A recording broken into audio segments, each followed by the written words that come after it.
This past year's Camden Conference, their theme was, is this China's century? And my argument's no.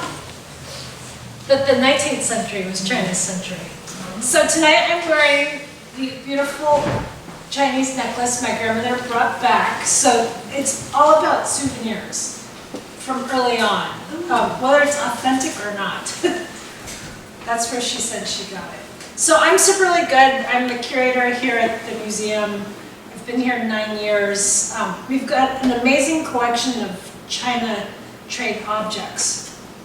And so trying to figure out where they come from, why are they here?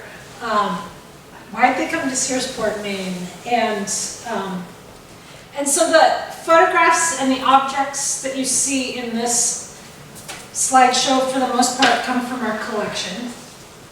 And I want to thank Henry Peach, who photographed some of our 3D objects for this talk and for our online database.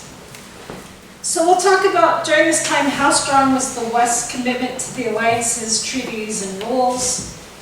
How did we come into contact with China through trade? What did it mean for us here in the US? And what did the US do to ensure a peaceful, fruitful relationship? So we'll do a brief walk through, can people hear me? Am I checking up? Okay. We'll do a brief walk through the ancient China trade. So until about 500 Common Era, with the fall of the Roman Empire, the trade flowed to and from China via the Silk Road. Then from 1271 to 1368, we had Marco Polo and the Mongols, who reestablished trade until the Ming Dynasty overthrew Mongol rule and closed trade once again. So why the isolation? Well, to the east and the south, you have the sea with all these hazardous islands and storms to navigate. To the north was the Great Wall of China. To the northwest was the Gobi Desert. And to the southwest was the Himalayas. And so China abandoned all previous claims to the land beyond its borders, with the caveat that any foreigner who made it into China would have to stay forever. Once you're here, you can't leave. And so with their vast geographic area and climates, they could grow almost anything. So why would you want to trade with anyone else? Okay, they wanted some silver and pepper and ivory and jasper. And so the jasper trade routes from the Kyrgyzstan, Afghanistan, Pakistan, and Kashmir to the Jade Gate in the west wall of the Great Wall remained intact. And Venice was able to reestablish trade through the Ottoman Empire. But you've got all these Europeans that want the things that are over in China. So in the 1500s, silk, musk, rhubarb were the top three, as well as metals, spices, camphor, and porcelain.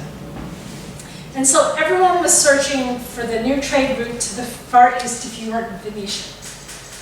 So of course, they're trying to find the ocean route from Europe to the Far East around the tip of Africa. The Portuguese were able to set up bases at India, Ceylon, the Malay Peninsula, and Archipelago. And finally they reached Canton in 1514. The Portuguese were known as pirates and intolerant of Chinese culture, and they were expelled from the ports. But they were able to maintain a foothold in Macau in 1557 as a reward for driving out the pirates in the neighborhood, and they were able to claim that as a colony. Of course, we have Columbus searching for another way to get to the New World, and so he finds the North and South America instead. The Northwest Passage to the Far East, so Cabot, Champlain, and Hudson tried to go that way. Spain, with her colonies in the New World in the Philippines, was able to connect with Chinese traders in Manila and ship goods to Acapulco. And in 1580, Spain annexed Portugal and ended her trade with the Dutch and the English. So the Dutch and the English are trying to figure out how to get it into China, and they sent trade goods on private company charters as opposed to the Spanish and the Portuguese who sent them on government ships. And Britain was able to prevent the American colonies from entering the China trade. They bribed the adventurous colonists to return home with paying them double for the cargo if they got to the Cape of Good Hope.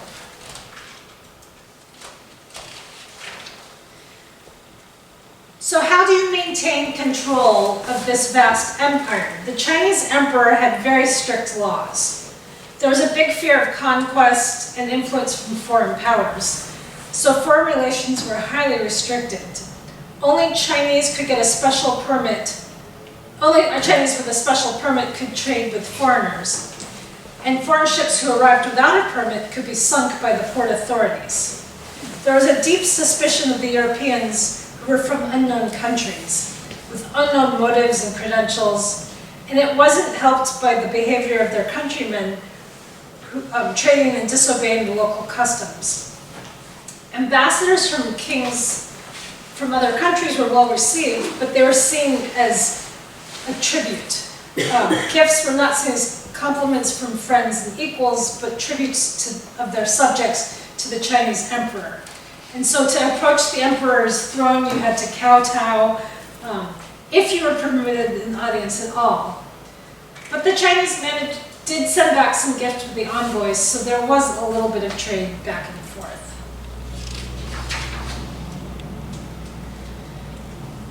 Another way is to centralize power. And so in the 16th century, the government allowed no one Mandarin, who was the provincial official, to have unchecked power. These were strangers in their own provinces. They had a 3-year term. The central government paid the soldiers directly, so there was no coup possible, and they had a vast system of spies.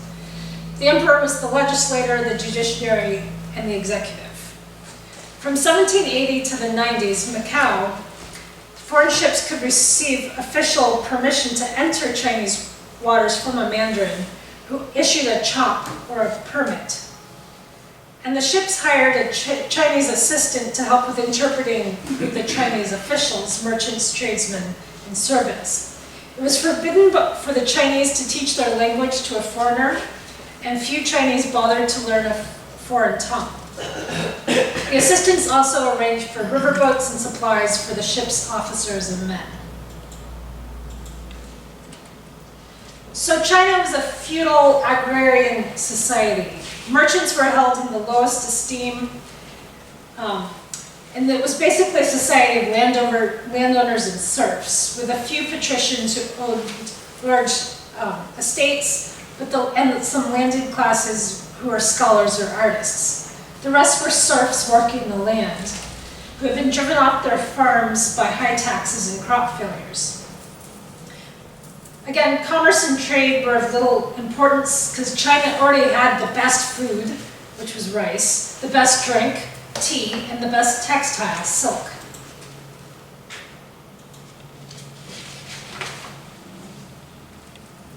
There was also highly restricted internal trade. The Chinese could not leave his home without a permit to trade. There was a time limit for how long he could be away, and he could only stay at his destination to trade. Those who failed to comply awaited punishment upon their return, and pirates recruited the lawbreakers. There were trade zones within Canton. There were 2 streets of just shoemakers, and trades were so regulated that merchants could only sell a specific thing. So you could do duck eggs, you could do chicken eggs, you could do feathers, and that's all you could do. And your merchant was required to have a license with a fixed price by a regular commission. And so the laws of China seemed really harsh to us here in America. In 1821, an American crew member was accused of killing a Chinese peddler woman.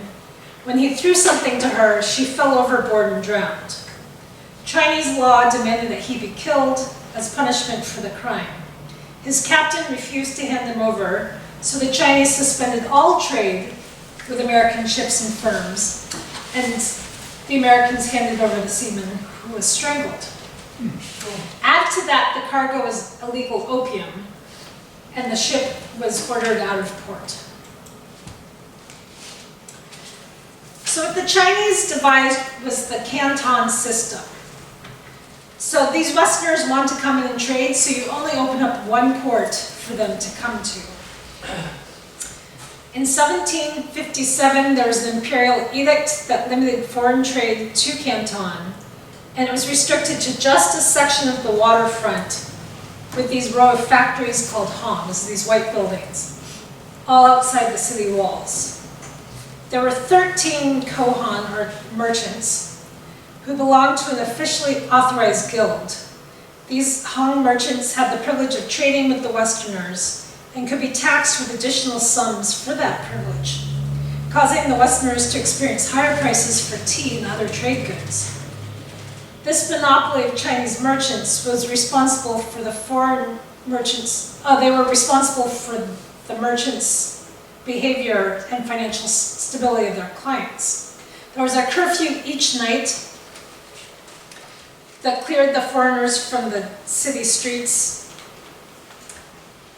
They could not wander Canton and make their own trades. Instead, they were subject to prices set by the Hong merchants. But these Hongs were known as farsighted and scrupulous in their business dealings. So here we see the 2 to 3 story whitewashed structures that were leased to the Western nations. And this is where they bought and sold their merchandise. Inside there were storage areas for tea, bales of silk. The upper stories were living quarters rented to visiting ship captains and the supercargo, which was the Western agent. The Hong staff handled the complex trade. The Fyodor was the agent for the Chinese merchant. There was a comprador, which was a cashier, accountant, and purchasing agent for provisioning the foreign ships. A shroff, or silver master, weighed and tested the gold and silver for currency to buy the Chinese goods and exchange it for foreign currency. And then there were scribes and clerks who kept a line of notes. Linguists interpreted between the Chinese officials and foreign visitors, or people resorted to pidgin English, a mix of English, Portuguese, Indian, and Chinese dialects all mixed in.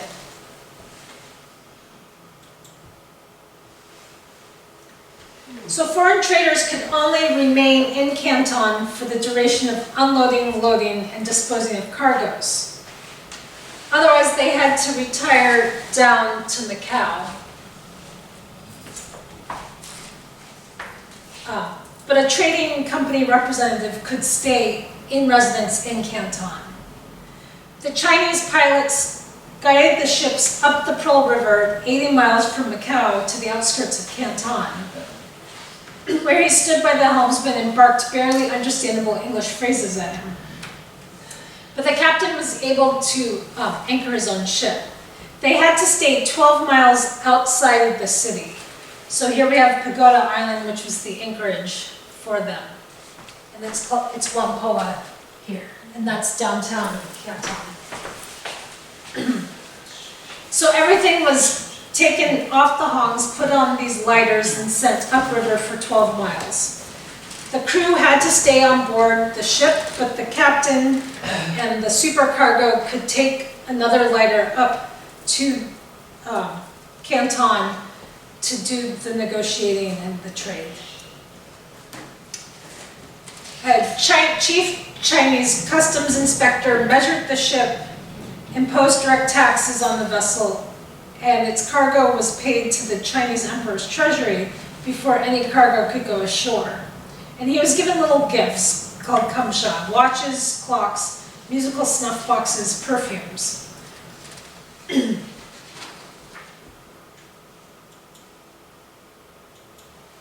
So almost as soon as the US broke free of British rule, they entered the China trade.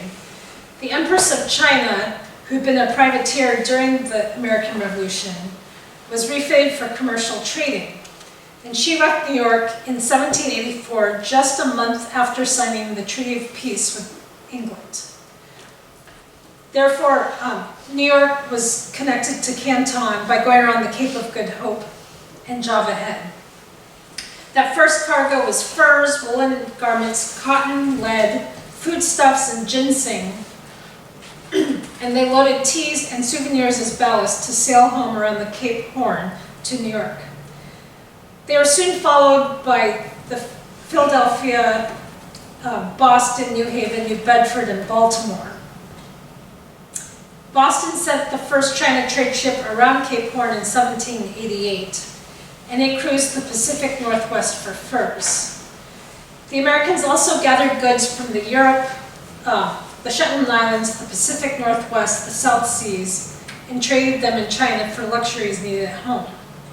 The Americans went as individuals in small, quick sloops in hopes of winning favor from the Chinese and delivering goods back faster and cheaper than the huge East Indiamen from Britain. The Americans lacked the powerful protection of the European trading companies, and the larger companies retaliated against the newcomers. By the end of the War of 1812, commerce with China amounted to 1/3 of all American overseas trade, and New York, who was able to connect to the heartland through the Erie Canal, became the preeminent port in the United States. New York was the receiving port for most trade between the Atlantic seaboard and China, even for ships homeported elsewhere like Boston.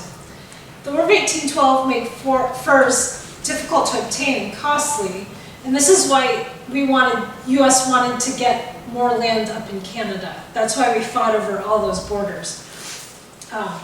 So a new cargo of New England cotton goods in the 1820s replaced the furs. Improved weaving methods allowed the U.S. to export cotton textiles to China rather than import the Nanking cotton. Between 1820 and 1830, 90% of all the China tea trade was controlled by American sailing ships.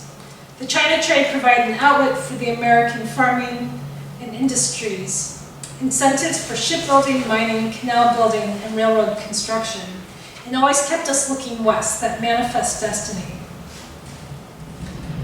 It also brought out the worst in us, smuggling opium into China, the coolie trade, slaughtering otters and seals, and cutting down the sandalwood forests. So what was China exporting? Of course, silk. And so the Chinese were able to keep the sericulture, or how you make silk, a secret. And so everyone's trying to figure it out and send spies. And the West highly valued this commodity, beginning with the ancient Greeks. The silk came in coarse or fine, plain or embroidered, and the dyes were very poor and faded rapidly. Shanghai was the major trade port after the opening of trade. And of course, tea. So the demand for tea began in the mid-1600s in Britain and her colonies, and with it porcelain teapots and tea sets. Tea could be grown by any small Chinese farmer on any spare plot, and the flavor and quality depending on the age of the shoot, soil, season, and weather of the picking. All tea comes from the same bush, but it's just how you process it that makes it different. The workmen loaded the awaiting tea chests and trod on the tea leaves with their bare feet to crush the leaves. But then I had a whole sea voyage to get all that funk out. The hog merchants sold the entire cargoes of tea from just a few samples, taken at random from chests at a preset price. The weight was the average of a few chests. In the 1850s, tea was no longer exclusive to China, with producers in India and Ceylon. And in 1870, tea accounted for 70% of Chinese exports, but declined over time until there was a renewal in 1920.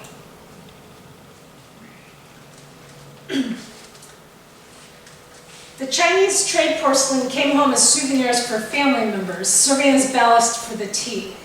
It's made of kaolin, which is a white clay from the mountainous region of the same name, and today we import it into Searsport for paper making. The other ingredient was the little white bricks of feldspar, white clay, and silica. Craftsmen worked on the assembly lines with each specialist at a step of the process or form of the pottery. Porcelain making ceased to be a monopoly in the 1700s, with Dresden ware from Germany, Delft ware from Holland, Limoges from France, and Staffordshire from England. And then, of course, our souvenirs. So sailors could bring home porcelain, silk, and lacquerware, ivory objects, and caged birds with bright plumage and Chinese cloth, which they could either give to a loved one or sell for profit. And so the Chinese wanted a few things for the trade. Sandalwood grows mostly in Hawaii and the South Seas, and is a fragrant tree ideal for carving and for your chests and cabinets if you want an insect repellent. Its wood dust was compressed into joss sticks for Chinese ceremonies.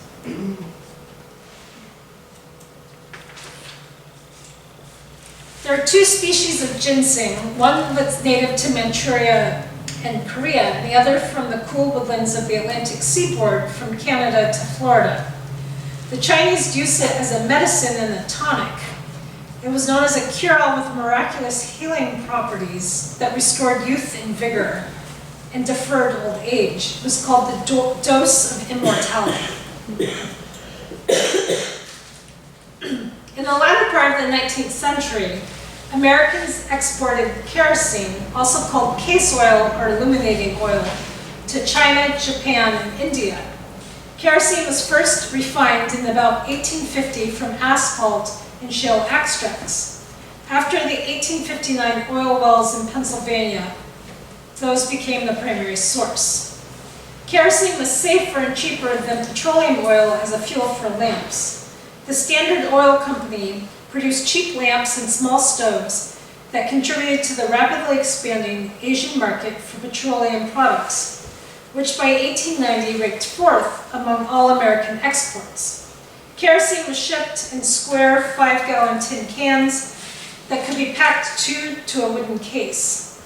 A large sailing ship could carry over 100,000 cases. In 1900, 19.5 million gallons of case oil were exported to Hong Kong. So the bêche de mer are sea slugs or sea cucumbers from the coral reefs of the South Pacific, used in soup. While they were in the South Seas at Samoa, Guam, and Tahiti, merchants also picked up mother of pearl and tortoiseshell. And also sea otters, which by 1810 faced extinction, and so the merchant captains turned to hides from South California. And finally, opium. The British grew opium in India and forbade the Americans from transporting it to China. In the late 1790s, Americans found opium fields near Smyrna, Turkey, which was out of British control. In 1804, Philadelphia and Baltimore ships began importing opium to China, but it was illegal to do so. Smoking opium for pleasure did not become a common addiction in China until the 17th and 18th centuries, and it affected 1 in 40 Chinese. The Turkish opium, known as Turkey, was cheaper and less pure than its Indian counterpart and was used to adulterate the more expensive Indian opium. During the War of 1812, American traders in Canton became the middlemen between the British suppliers from India and the smugglers in China. The punishment for trafficking opium was death, so floating smugglers' storehouses were anchored off the mouth of the Pearl River, where the opium was transferred. The smugglers' boats were faster than the official government vessels. American ships brought Turkish opium back to the US and then shipped it to China to remove suspicion of carrying opium, or they transferred the cargo in the high seas. In 1870s, 37% of Chinese imports were opium, but its importance declined over time. Domestic production increased, and effective domestic and international laws led to the banning of its use in 1917. But this addictive cargo brought about great changes in the China trade in the 1840s. In 1838, the Chinese emperor ordered opium traffic in Canton completely stopped, and he cracked down on smuggling. All stores of the drug were dumped into the sea, and trading with the British was suspended. The British reacted by pulling back to Macau, but they were ordered to leave there also. So they took control of Hong Kong and brought in warships to demand repayment for the cost of opium destroyed and damages resulting from the loss. This led to the Anglo-Chinese War, the First Opium War in 1839, with open hostilities between the British and the Chinese, with the British quickly overpowering the Chinese with their fleet. The 1843 Treaty of Nanking ended the First Opium War and opened up ports at Swatow, Foochow, Amoy, and Shanghai. Hong Kong was ceded to Great Britain, which was free from Chinese restrictions. Fair tariff rates were established at the treaty ports to replace the arbitrary tariffs of the past, and Chinese surrendered tariff autonomy. Some things never change. We're still fighting over tariffs today. So, indemnity exacted for the cost of war established precedent that China pay in cash for unsuccessful wars with Europe. France and the US subsequently drew up treaties with China. The 1844 Wayne Sia Treaty between the US and China granted all the terms won by the British except for the territory gains. Caleb Cushing led the US mission, and the US treaty was somewhat longer than the British version, but also added some issues of particular interest to the United States, such as protecting the interests of American missionaries in China, who had acted as translators during the negotiation process, and allowing Americans living or working in China to employ tutors to help them learn Chinese. Unlike in Great Britain, the US agreed that anyone involved in the opium trade or smuggling of contraband would be prosecuted under Chinese law, but with that one exception, the treaty allowed for other Americans in China to be afforded the benefits of extraterritoriality. This means that any American accused of committing a crime in China would not be subject to the local law, but would instead be tried and punished by American officials in China. This became known as the Unequal Treaties, which gave foreigners privileged status and extracted concessions from the Chinese. The government had fully supported the clauses on extraterritoriality and most favored nation status in the first treaties in order to keep the foreigners in line. This treaty system also marked a new direction for Chinese contact with the outside world. The tribute system was over, and it effectively created and maintained open trade with China, but led to animosity and resentment towards the Western imperialists. The Han monopoly was replaced by the Chinese comprador, who served as the trading house employee and manager, as well as the independent merchant at times, and acted as the middleman for US traders. These compradors eventually invested in the foreign firms and later founded their own enterprises. The Taiping Rebellion from 1844 to 1860 preoccupied the relatively weak central government.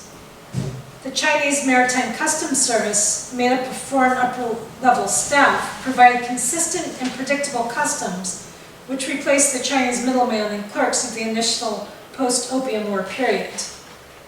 This customs service oversaw anti-smuggling operations, which diminished the smugglers', pirates, and adventurers' profits. The Chinese social framework of the feudal agricultural society by wealthy landowners was shaken, and self-sufficiency was weakened, as China had become a consumer of opium.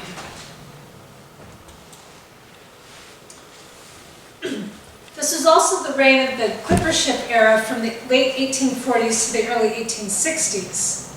The tea clipper needed to be large and fast, as the first teas from China demanded the best price.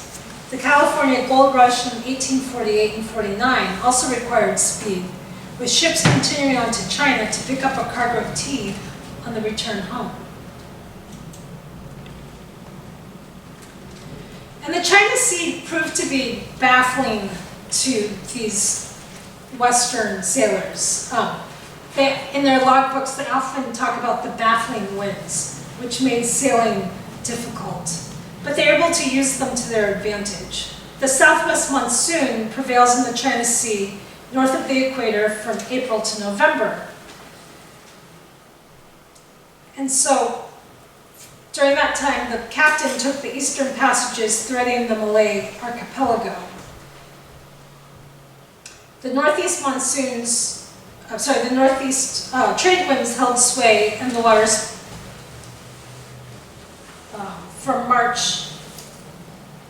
from December to March. And so this trade season lasted from the late summer to late fall, when the trade winds from the south carried the ships to China. The December trade winds favored the journey back to America via the Cape of Good Hope. Hong Kong was an exposed harbor, and freak typhoons could devastate a fleet, as you can see this ship suffering the typhoon. So in the 1840s, Maine entered the China trade, and Shanghai took the lead as the port for the new trade goods into China. Mainers headed there. In 1849, Mark L. Potter of Bangor became a pilot for the Shanghai and Yangtze-Kiang and Lusan rivers. The U.S. squadron had taken up residence at Macau, and Potter was hired as the pilot for the U.S. ship Preble when it navigated the Wusong River. In 1852, Potter sailed on the bark Palmetto, carrying a cargo of tea and grain invoiced by the Rustling Company in Shanghai, and Nathan and George Griswold in New York provided insurance on the cargo. Before the Opium War, several firms set up shop in Canton. New York City's Oliphant and Griswold, who had refused to transport opium between India and China, and Boston's Rustling Company.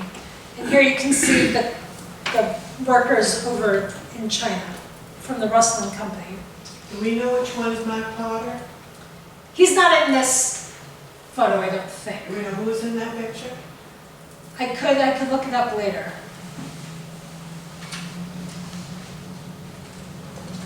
This was the largest American firm in China, and the Forbes brothers of Boston were active in the firm. From 1852 to 53, Mark Potter made 5 voyages between China and San Francisco, crossing the Pacific in every season of the year. In 54, he established a pilot service in Shanghai and could provide letters of reference from satisfied customers to Lloyd's of London. He was able to take the ship Ross Standish from Shanghai to New York. In 1856, Potter was named surveyor of the China Mutual, with the duty to carefully survey ships requesting insurance and give condition of the ships. By this time, steamships had become more prevalent in the trade, and with their shallower drafts could sail closer to land and go up the rivers.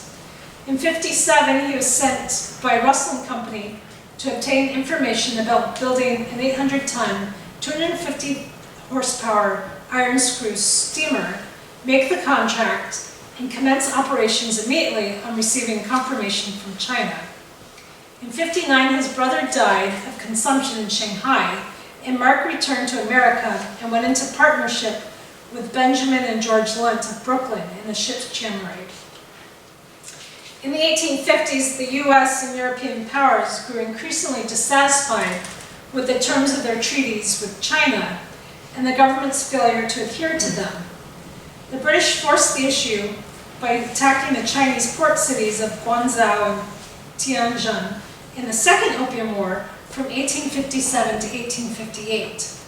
Britain won. Under the Most Favored Nation Clause, all of the foreign powers operating in China were permitted to seek the same concessions from China that Great Britain had. As a result, France, Russia, and the United States all signed treaties with China in quick succession. The treaty opened 10 additional Chinese coastal ports and inland rivers, especially the Yangtze. And ministers of the foreign powers could now reside at Peking. They could travel into the interior of China, and Christianity was tolerated throughout the empire. The tariff duties fixed under previous treaties were revised. The treaty ports became the key crossroads for Western and Chinese culture, and they were the first locations where foreigners in trading operations could own land in China. Teas and silks could now be bought directly from the peasants and merchants inland at lower prices, but the treaty protections did not exist inland. The Civil War disrupted the American shipping, with a lot of commercial ships lost in the war, and the English clipper ships and steamers took their place. By the 1860s, Chinese export items quality was lessened and the decoration became gaudier.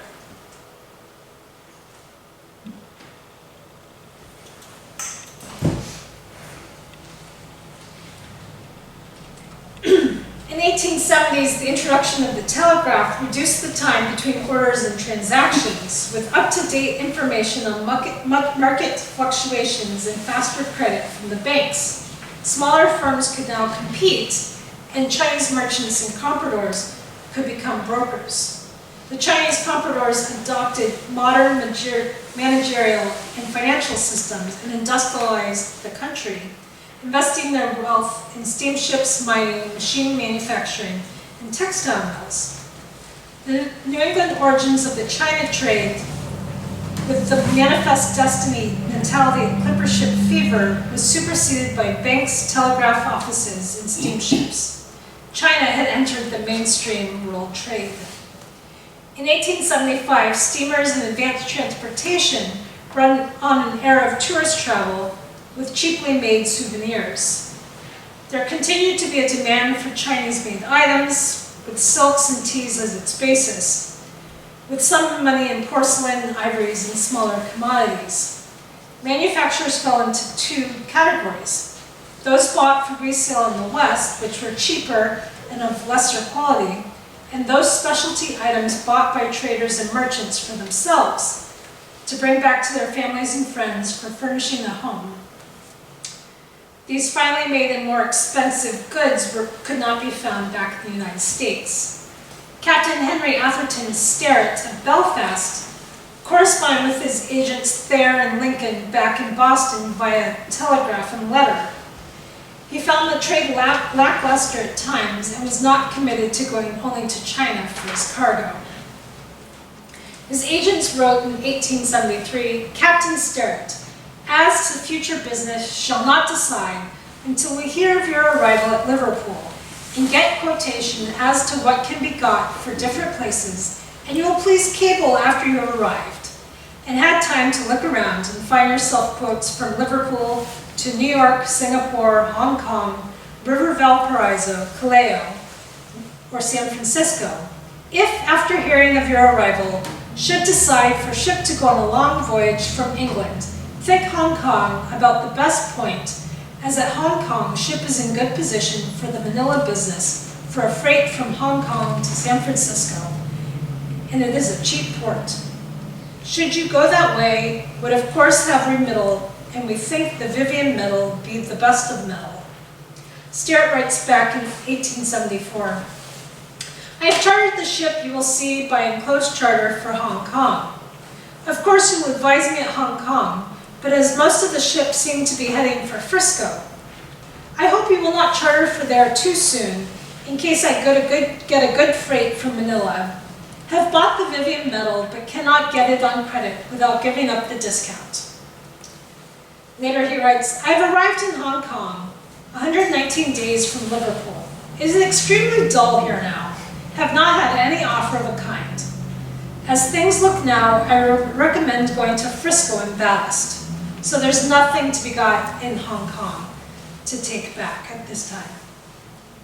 And here you see his charter from Cardiff for coal for Hong Kong in 1875.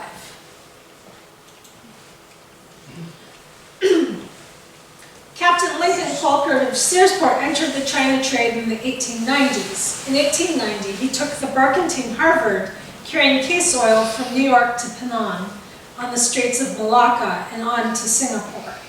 At Singapore, he loaded ironwood, bark for dyeing, and miscellaneous cargo. He then sailed to Shanghai to deliver the ironwood for pillars of a temple. He sailed in ballast to Hong Kong and loaded general cargo for New York. In 1892, he sailed from New York to Batavia, Java, and went in ballast to Singapore for more ironwood to go to Hong Kong.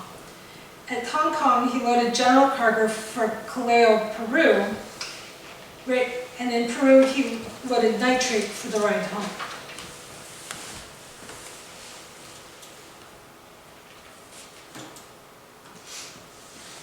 Captain Theodore Persons Colcord was a cousin of Lincoln Alden Colcord's father, and he carried oil directly from New York to Shanghai. His experiences in Shanghai show his imports were not in high demand. So in 1895, in August, he loaded the ship A.J. Fuller with oil at Hunters Point, New York. There were 66,900 cases of oil on board and room for 500 more in the space between the rig and the 4 hatches. He sailed to China via the Cape of Good Hope, arriving at the Sumba Islands in Indonesia on December 1st. He spent the next 17 days weaving his way through the Indonesian islands, with all the islands, currents, storms, and baffling winds slowing him down. He marveled on December 19th, 99 miles, longest run in 16 days. The weather in the China Sea was marked with treacherous, violent squalls, as noted in his logbook. He commented on December 29th, have been 28 days from the Indian Ocean to Pacific via Ormsby Pills and Guyot passages, slow work, 1,100 miles. In January of the following year, he reached the outer bounds of Shanghai, with the log knowing that every half hour looking for a pilot and all hands on lookout for the same. He spent the next couple of days sailing in the area waiting for a pilot and trying to make contact. So the Chinese really didn't want his goods either. It was like, just you wait. 7 days later, he finally, on February 1st, sighted a steamer coming towards us from the northeast. It was spoken by the steam tug Fooey, with the pilot on board, Charlie McCausline. The pilot came on board and they manned the windlass and weighed anchor. They took the tug's hawser and proceeded up the river to the Woonsong Bar. There they were boarded by the harbor master who berthed and moored the ship, and the deck was soon full of tailors, bootmakers, and the like. This ended their 160 days passage, the past 60 being, I think, the most tedious 2 months I have ever put in at sea. The next day he went ashore to Shanghai in a carriage to make arrangements with the lighter people to have the cargo taken alongside early in the morning, also the stevedore and the surveyor. To make the dock, some of the cargo had to be taken out while they were in the anchorage. And so they spent the next couple days unloading cargo. Finally, they unloaded, they thought, enough to clear the hawser and weigh port anchor. The tug Rocket went to starboard, the Fooey to port, and the tug Samson went ahead. They weighed the anchor and proceeded towards the bar, but shortly after passing the harbor master's office and Woosung's hotel, they made an attempt to turn the ship to starboard and ran on the bank on the eastern side of the channel, where she held fast in spite of the efforts of the 3 tugs to pull her off. After an hour or so, they gave up, and the captain proceeded to Shanghai. He made arrangements and returned the ship with lighters and men to further lighten the ship. But he found the ship lying apparently easy, nearly upright, with about 15 feet of water around her, and began working 4 gangs to light more cases off. They discharged oil as rapidly as possible and were able to stop for an hour to let the tide rise so the ship could turn if necessary. And again the tugs began to pull the ship, and they were working the cargo all the time into the lighters. They began moving very slowly and came off into deep waters. They stopped discharging, let go of the anchor at 15 fathoms, moored the boats alongside, and turned the ship for the channel after weighing anchor, proceeding rapidly to town and docked the ship at the standard case oil dock, where they pumped out the ship. A couple days later, they received instructions to load sugar or hemp and proceed to Iloilo, which is in the Philippines. Finally, they were able to clear from the Spanish consul and clear the ship and go off into the steam, sell their accounts, and go off.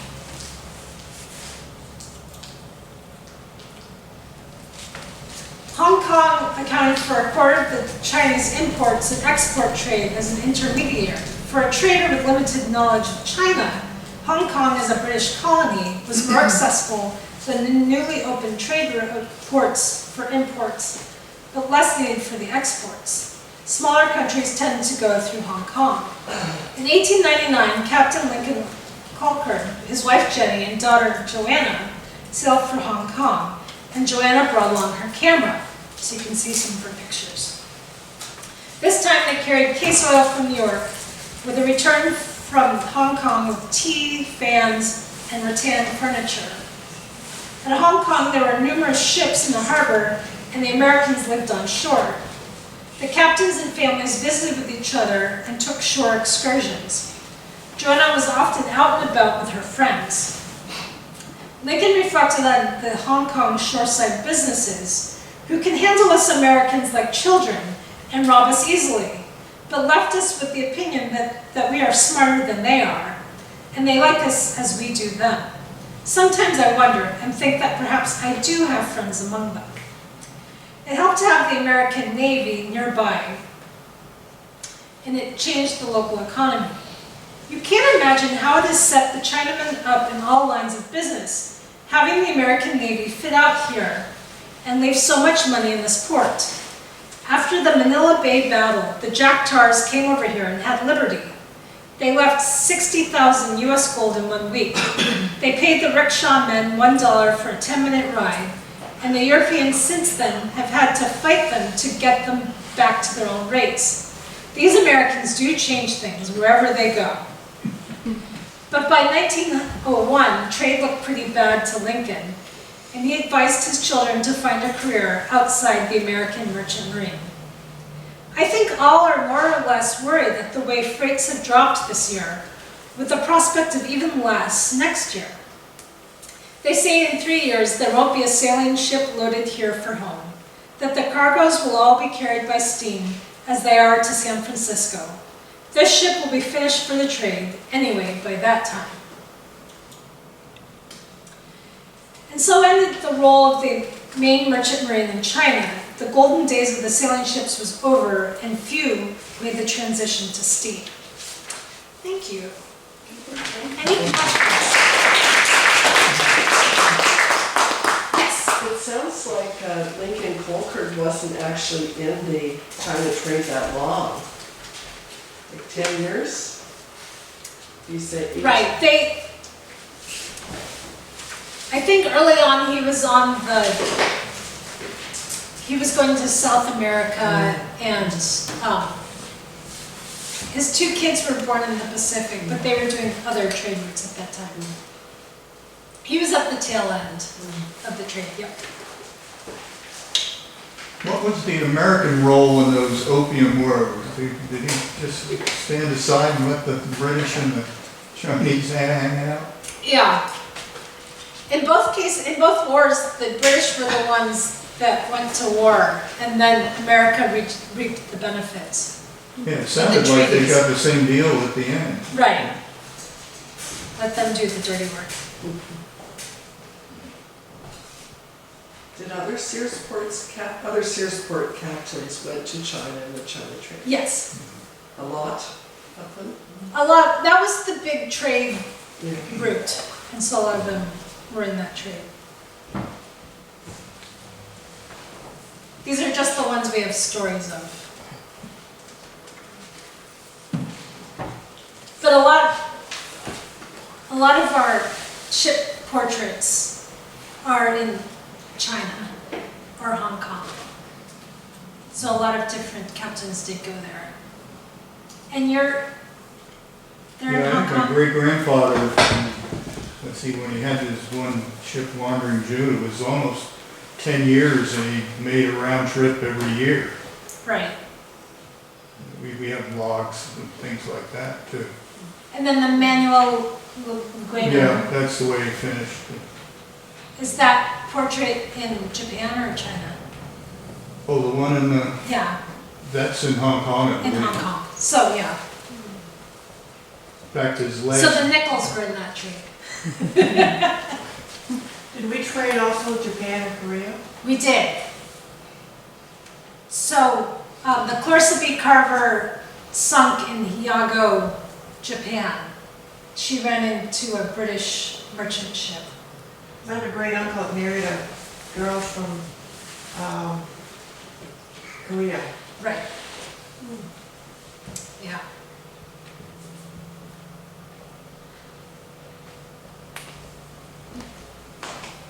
Well, thank you all for coming out. Thank you.